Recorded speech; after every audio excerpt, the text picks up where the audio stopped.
SIR কর্মসূচির অতিরিক্ত দায়িত্বে অসুস্থ বিএলওকে দেখতে হাসপাতালে গেলেন তৃণমূলের প্রাথমিক শিক্ষক সমিতির জেলার সভাপতি। এসআইআর কর্মসূচিতে লোহাগড়ে নিযুক্ত বিএলও হিসেবে দায়িত্ব পালন করতে গিয়ে মানসিক ও শারীরিক চাপে অসুস্থ হয়ে বোলপুর মহকুমা হাসপাতালে ভর্তি হন প্রাথমিক শিক্ষক গোলাম নেহরু মণ্ডল।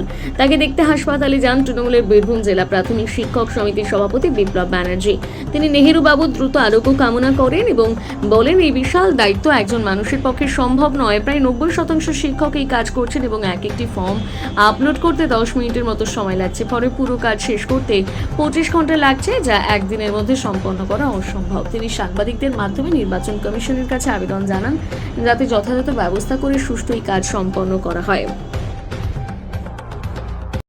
এই যে হঠাৎ করে চলে এলেন, কি ব্যাপার?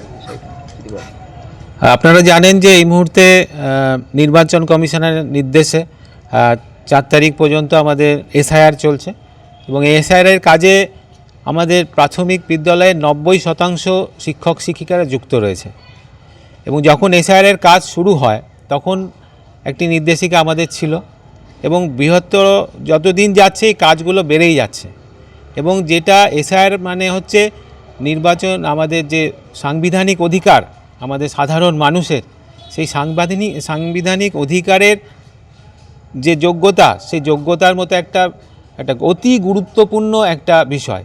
এরকম একটা গুরুত্বপূর্ণ বিষয় যেখানে 1 থেকে 1.5 বছর লাগা উচিত সুষ্ঠুভাবে এই এসআইআর করতে গেলে, সেই এত বৃহত্তর একটা কাজকে মাত্র 1 মাসের মধ্যে করবার দায়িত্ব দেওয়া হয়েছে। তো এই কাজ কি করে সম্ভব?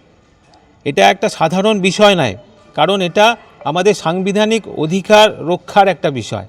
এর উপর অনেক কিছু নির্ভর করছে আমাদের।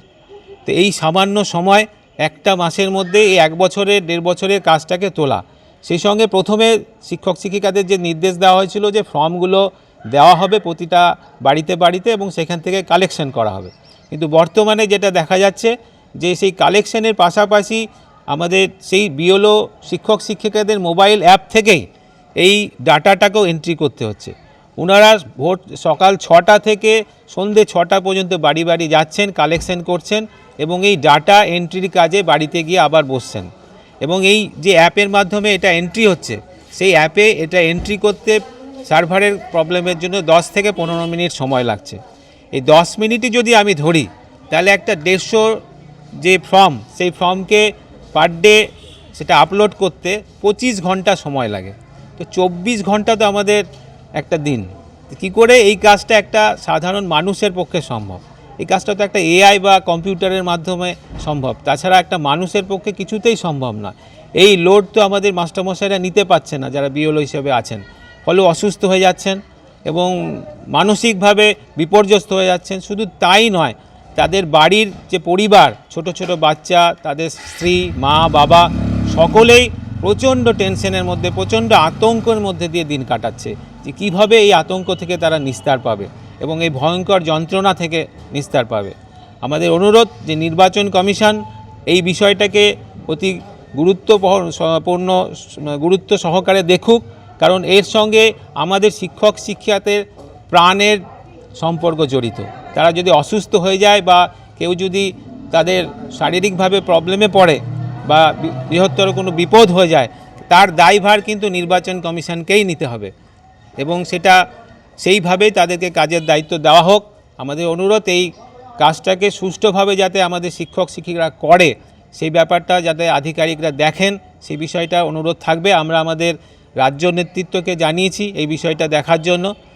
পশ্চিমবঙ্গ তৃণমূল প্রাথমিক শিক্ষক সমিতির তরফ থেকে শিক্ষকদের পাশে রয়েছি এবং এইরকম একটা ভয়ঙ্কর পরিস্থিতিতে, আতঙ্কের পরিস্থিতিতে যাতে আমার শিক্ষক শিক্ষিকারা সুষ্ঠুভাবে কাজটা করতে পারে, সেই দিকটা আমরা দেখছি এবং আমরা অনুরোধ করছি নির্বাচন কমিশনকে যাতে এই কাজটা ঠিকভাবে করা হয় এবং এই দায়িত্বভার যেভাবে চাপানো হচ্ছে এর থেকে যাতে মুক্তি দেওয়া হয় এবং এটা সুষ্ঠুভাবে এত বড় একটা বৃহত্তর কাজ সম্পন্ন করতে পারে, সেটা আমরা দাবি রাখছি আমাদের প্রাথমিক শিক্ষক সংগঠনের তরফ থেকে, পশ্চিমবঙ্গ তৃণমূল প্রাথমিক শিক্ষক সংগঠনের তরফ থেকে।